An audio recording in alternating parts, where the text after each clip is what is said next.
The Secretary's Wife. How Jennifer Hegseth became the most powerful person in the Pentagon without a single official title. Runtime target, 6 to 7 minutes. Tone, investigative, measured, faceless channel geopolitical style. Cold open/hook, 00 to 045.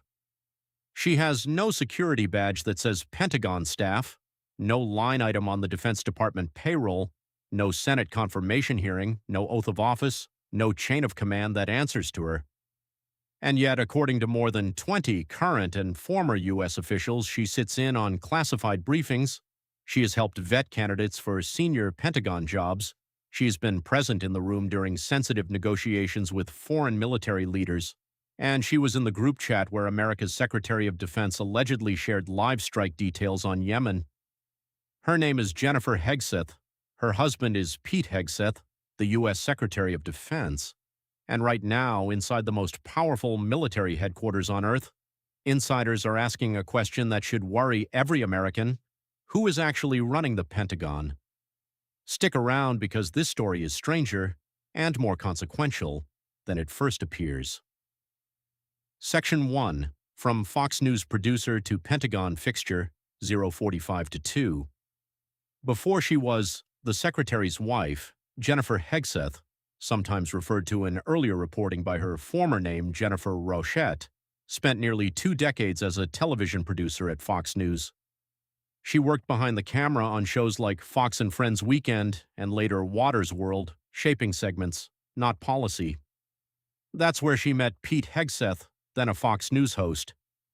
Their relationship began as an affair in 2016, while both were still married to other people.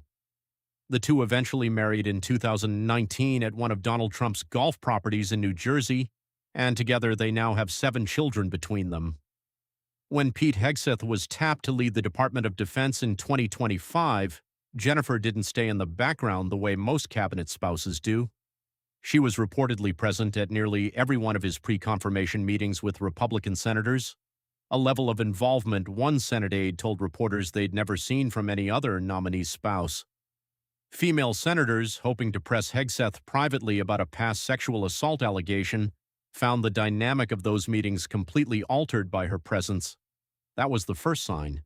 It would not be the last. Section 2.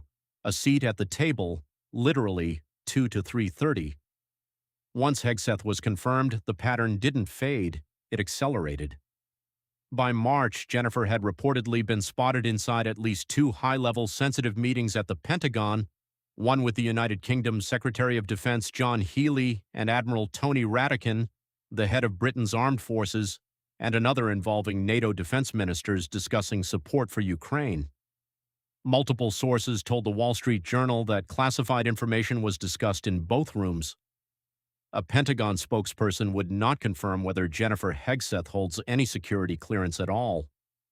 Then came Signalgate, the scandal where the Secretary of Defense used a commercial messaging app to share precise details of an active U.S. military strike against Houthi rebels in Yemen.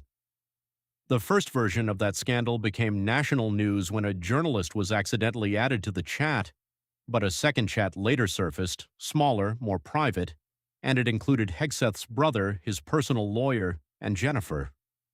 Unlike the brother and the lawyer, both of whom hold actual Defense Department positions, Jennifer Hegseth holds none. A former Pentagon spokesperson didn't mince words, calling it bewildering that sensitive, likely classified information was shared with someone in his family group with no formal role whatsoever. Section 3. The influence nobody voted for, 3:30 to 5.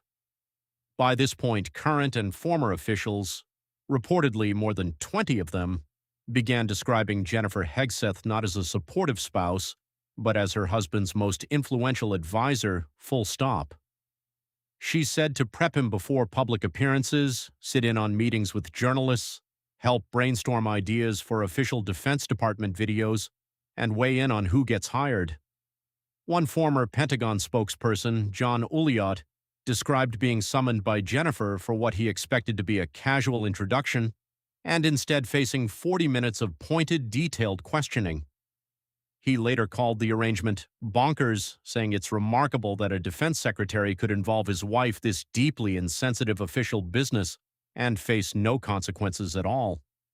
And there's a human layer to the story, too. Reporting from the New York Times suggests Jennifer's near constant presence isn't just about influence.